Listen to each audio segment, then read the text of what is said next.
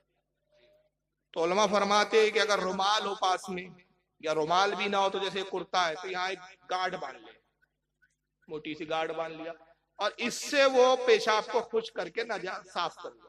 اب یہ تو متعین ہوگا کہ یہ اتنا حصہ کیا ہے؟ ناپاک ہے. اور جیسے ہی جہاں بھی پانی دستیاب ہو، پانی میں قدرت پائے، اتنا حصہ دھو لے، کپڑا بھی پاک ہو گیا اور آپ بھی پاک ہو. یہ سب فقہاء کرام نے بیان کی. تھانوی صاحب کہتے ہیں نہیں، ہاتھ میں نجاست لگی ہے، پانی نہیں مل رہا، ڈرنے کی بات کی، 3 دفعہ چاٹ لو، ہاتھ پاک کر. اور خود ان کا عالم کیا تھا کھانے پینے کے معاملے میں، کتنے لالچی تھے، ذرا ان کی یہ بھی لالچ ذرا سن لیجیے. تھانوی صاحب کی کتاب ہے جس کا نام ہے، یہ سب اوریجنل کتاب ہے میرے پاس، کمالات اشرفیہ، تو اس میں تو کمال کیا تھانوی صاحب نے. صفحہ نمبر 181 پہ تھانوی صاحب کہتے ہیں کہ فرمایا دعوت اور ہدیے میں حلال و حرام کو زیادہ نہیں دیکھتا کیونکہ میں متقی نہیں. کہتے ہیں اگر کوئی دعوت میں بلا کے حرام بھی کھلا دے تو میں حرام مال بھی کھا جاتا ہوں. کوئی حرام مال کا تحفہ لا کے دے تو وہ مجھے معلوم ہے کہ یہ حرام پیسے سے لایا، حرام کا تحفہ ہے، وہ بھی میں لے لیتا ہوں. کیوں؟ کیونکہ میں متقی نہیں. اور ان سب سے بازی لے کے چاہتے آگے کون؟ مولوی رشید احمد گنگوہی صاحب. ان سے سوال ہوتا ہے کہ صاحب کوا کھانا کیسا ہے؟ یہ فتاوی رشیدیہ، مولوی رشید احمد گنگوہی کی صفحہ 597. سوال ہوتا ہے جس جگہ زاغ معروفہ کو اکثر حرام جانتے ہو، زاغ کہتے فارسی میں، فارسی کا جملہ ہے، زاغ کہتے کوے کو، معروفہ مشہور کوا، تو مشہور کوا کون سا ہے؟ کالا والا. کالا ہے کہ سفید ہے؟ کالا والا. کالے والا، یعنی وہ جو عام طور پہ کالے کوے کائیں کائیں کرتے پھرتا ہے. کہتے جس جگہ زاغ معروف ہے، یعنی مشہور کوے کو اکثر حرام جانتے ہو اور کھانے والے کو برا کہتے ہو، تو ایسی جگہ اس کوا کھانے والے کو کچھ ثواب ہوگا یا نہ ثواب ہوگا نہ عذاب. یعنی پوچھا گیا کہ اگر کوئی ایسی جگہ جہاں کالا کوا کھانا حرام لوگ سمجھتے ہیں، کھانے والے کو برا سمجھتے ہیں، وہاں کوئی اگر کالا کوا کھائے تو اس کو ثواب ہوگا یا عذاب ہوگا؟ گنگوہی صاحب جواب میں کہتے ہیں، جواب ثواب ہوگا. 11ویں کے میں جو ہے کھانا کیسا ہے؟ سور سے زیادہ، لیکن کالے کالے کوے کھانا ثواب ہے. اور ثواب وہ ہوتا ہے کہ جس کے بارے میں اللہ کے نبی نے فرمایا کہ بھائی یہ کام کرو، اس پہ اتنا ثواب ہے. جس پہ اللہ وحی نازل کرے یا جبریل کے ذریعے آ کے بتایا جائے کہ اللہ کہتا ہے یہ کام کرو، اس پہ ثواب ہے، تو ان کو کس نے بتا دیا بھائی؟ جبریل نے آ کے کہا کوا کھانا ثواب ہے، جبکہ حدیث پاک میں صاف واضح ہے کہ اللہ کے نبی صلی اللہ علیہ وسلم نے کوے کے بارے میں فرمایا یہ فاسق ہے. اور عبداللہ ابن عمر کہتے ہیں کہ جس کو نبی نے فاسق کہا وہ کبھی پاک اور حلال چیز ہو ہی نہیں سکتی. چلیے یہاں تک تو کوے تک بات تھی، سور تک بات تھی، لیکن بات آگے یہاں تک بڑھ گئی کہ صاحب اونٹ کا پیشاب پینا بھی جائز ہے کیا؟ اور سعودی عرب میں باقاعدہ 10 ریال میں اونٹ کا پیشاب ملتا ہے. یہ دیکھ لیجیے، آپ کو یقین نہ آئے تو. ايوه زد زد زد زد يعني ما تعمل بين هذول البول. ها هذا احسن من الحليب. camel urine. كم تبيعونه باللتر أو بالقارورة؟ And they sell it over here for like 10 riyals. قارورہ عربی میں پیشاب کو بولتے ہیں، سمجھ رہے آپ؟ وہ پوچھ رہا ہے عربی میں اس سے، وہ کیونکہ عربین لڑکی بیٹھی ہے، وہ 10 ریال میں بیچ رہی ہے روڈ پہ وہ پیشاب، اور فریش بالکل تازہ تازہ اونٹ کا پیشاب ہے. تو کتنے ہے؟ تو وہ کہہ رہی ہے کہ 10 ریال میں، 10 ریال. This is where you get like fresh camel urine, and if you want. هذا شباب. یہ دکھا کے پی رہا ہے، کہتا ہے ہاذا شباب، مطلب یہ بالکل تازہ نکالا ہے میں نے. ان کے ابا اونٹ نے بالکل تازہ تازہ پیشاب دیا ہے،